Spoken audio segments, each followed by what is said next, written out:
Hello student, how are you all? Let's start our science work class 8th. Chapter number 16 light will be continued.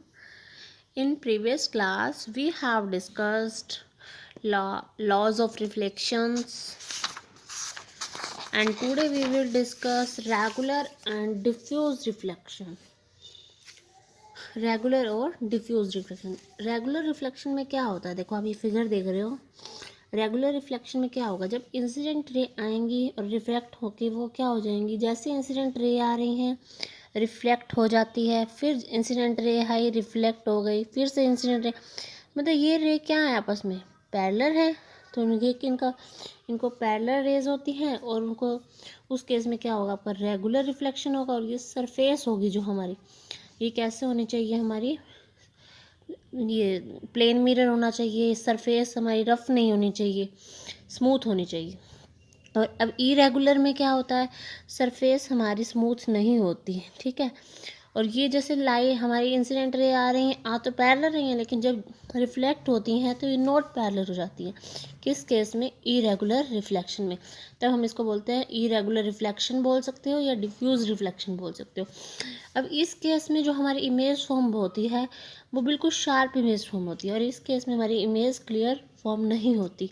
अब ऐसा ही ले लो, जैसे आप spoon होता है, एक फ्रेश न्यू स्पून निकालो, उसमें से इमेज देखोगे अपनी शो, तो वो बिल्कुल आपको क्लियर सीन होगी. और एक होगा जैसे प्लेट होगी जो काफ़ी टाइम से हम यूज़ कर रहे हैं होम पे, स्टील प्लेट, उसको यूज़ करोगे तो उसमें आपको क्लियर इमेज नहीं शो होगी. ठीक है. वो जो प्लेट होगी वो रफ सरफेस हो जाएगी, उसको हम वॉश कर करके तो वो क्या हो जाती है, रफ हो जाती है.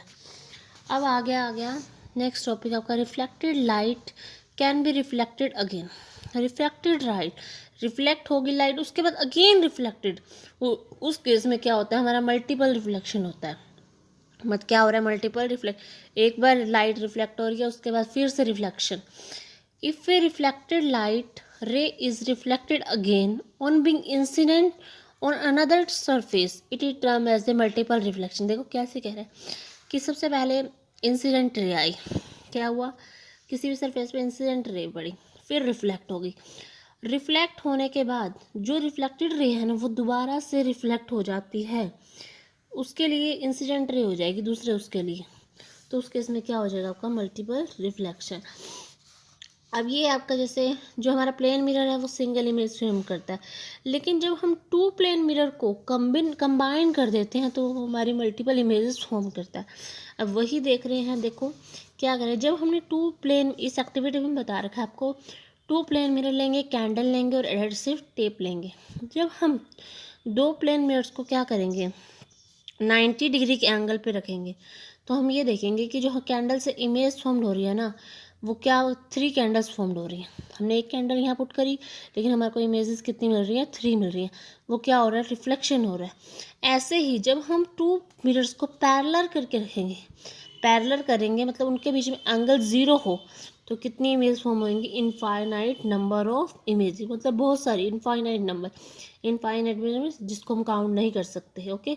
ऐसे ही डिफरेंट एंगल्स पे आप मिरर्स को सेट करोगे तो आपको बहुत सारी अलग अलग तरह की नंबर ऑफ इमेज मिलेंगी. जब हमारा एंगल होता है मिरर्स के बीच में थीटा, कितना, थीटा, तो क्या फॉर्मूला आया है, देखो 360 माइनस थीटा माइनस 1. इससे हम नंबर ऑफ इमेजेस निकाल सकते हैं. थीटा की जगह पे जितना भी एंगल हमारा मिरर्स के अंदर होगा हम पुट कर देंगे और नंबर ऑफ इमेजेस आ जाएंगे. ये फॉर्मूला आपके माइंड में रखना कि नंबर ऑफ इमेजेस निकालने का फॉर्मूला होता है 360 अपॉन थीटा माइनस 1.